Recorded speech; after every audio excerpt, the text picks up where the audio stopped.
My mom wanted me to be a truck driver because that would mean I would make $24,000 a year if I went to Truck Masters, and that would be twice what my father made. And she thought that would happen, but something inside of me said, I don't want to drive a truck. There's something else that matters more to me, and I decided I was not gonna go for money instead of passion. And the rewards have been pretty amazingly better than being a truck driver. It's not bad being a truck driver, it's just not what I was after.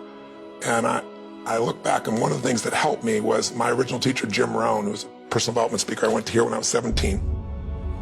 He said something the first time I heard him, and he said, you know, it's really simple. If you want life to change, you got to change. If you want life to be better, you've got to get better. It's the only way it happens. And luck will show up for people and it'll leave them. But if you're constantly improving who you are and what you give, game over. When people ask me, what does it take to be happy? I always tell them one word: progress. Progress equals happiness. Even if you're not where you want to be yet, if you're on the road, if you're improving, if you're making progress, you're going to love it. You're going to feel alive. On the other hand, it doesn't matter how successful you are. If you stop growing, you start dying inside. I've always had this belief: if you want to be successful at anything in life, never leave the sight of setting a goal without doing something that commits you to fulfillment. If you get, like, you're in state, right, when you do something. While you're in state, that's the time to commit yourself to something that makes you follow through. So I'd call somebody up, I'd schedule something, I'd lock in the next meeting, I'd sign up for the class, I'd enroll the guy who was going to mentor me, I'd set the meeting with a mastermind of people I met. I did something so that whatever I committed to, there was something when I went home that would pull me there. It's structure. This could be the greatest time you ever live if you control what you focus on, if you find a more empowering meaning, and if you decide to model the actions of those who succeeded before you. It can be the best financial time, the best emotional time, the best spiritual time of your life, but you better take control of your state. And if you think you're going to do it just by today, you're wrong. You're going to need to get yourself some rituals. Right now, every one of you in this room is controlled by your rituals. I don't just mean this one.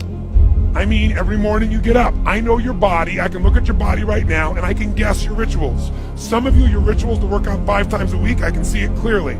4 to 6 times a week, it's obvious. Because you couldn't look like that if you didn't do that. Some form of workout. I don't care if it's walking, lifting, whatever. Some of you, it's obvious that lifting weights is part of it. You can see by that man's muscles. I know what his rituals are. Because your life comes from your rituals. And if you don't develop the ritual, you're kidding yourself. How many agree with me on this? Raise your hand and say, I. And there are rituals that put you in state, and there are rituals that take you out of state. But if you've got what you know, that focus, the target, and you got the toolbox, and you're still not getting what you want, it's because you got inner conflicts. That's the third pillar. You've got to resolve your inner conflicts. Because that, as I tried to explain to you, 80% of success in anything is your psychology, and 20% is the mechanics. So those inner conflicts are when you take 2 steps forward, you pull 3 steps back. Right? When you say, boy, I'm totally committed to this, but you don't follow through. This is my expertise, the why guy part. Why? Why do you keep saying you want this? You have crystal clarity, you have the tools, and you're still not getting it? There's a conflict in you. Align your life with what is most important to you. And then once you are in a position where you're aligned, guess what you'll do? Take action. You won't have to work at it. When everything's in alignment, there's nothing pulling you away, boom, you go for it. Progress comes when you tell yourself the truth and you're able to feel the uncertainty and take action anyway. The thing that stops us all is fear. It's no surprise. Fear of failure, fear of rejection, fear of the unknown, fear of not looking good. And that fear we could translate into the simple thing of uncertainty. Now, when you look at someone who's incredibly successful, you look at someone who's truly a leader in their life or in their field, the one thing they have in common is they exude this sense of certainty. And where's that come from? Is it inborn? Are they lucky? Are things just going their way? No, great leaders know how to step in the uncertainty and bring the certainty to the situation. Most people in life, we really feel like the level of stress in our life comes to how much of life do you feel like you control, or how much does life control you? Do you tend to control more of what's going on, or events controlling you?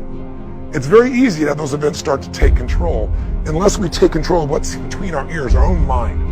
You see, what you and I focus on massively affects how we feel, whether we're thriving or surviving.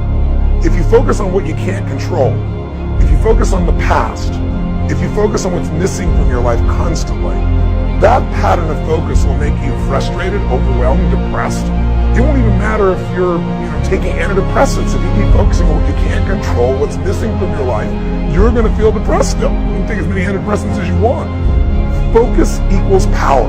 If you want to thrive, you got to focus on what you can control. You got to focus on the difference you can make. You got to focus on what's already in your life that you're grateful for. So you got to find a story that's going to empower you to act. A story that's going to get you to find the breakthrough, because otherwise, with a lousy story, you'll never find the strategy, or you'll come up with a reason why it's too expensive, you can't get there, you can't access it, or you'll even get the strategy and then half-assed apply it just so you can reward your story that says it doesn't work because I tried it. Resourcefulness is the ultimate resource. And if you don't have what you want, stop telling yourself the story because you don't have the money, you don't have the time. That's bullshit. It's because you haven't committed yourself where you would burn your boats. If you want to take the fucking island, burn your fucking boats. And you will take the island, because people, when they're going to either die or succeed, tend to succeed. But most of us give ourselves a way out, and that's why we don't have what we want. I was thinking about where this journey began for me, my desire to serve. Every day before I get on stage, I do this thing to whip myself into a peak state, and then my last words are, "Use me, Lord." That's my prayer. And every day my goal is to be a blessing in people's lives. Just do more, give more, share more, create more. What you need will be there. It's like air. You don't stop to think about when you take a breath whether it'll be there or not. It's always going to be there. Yeah. You just got to do your part.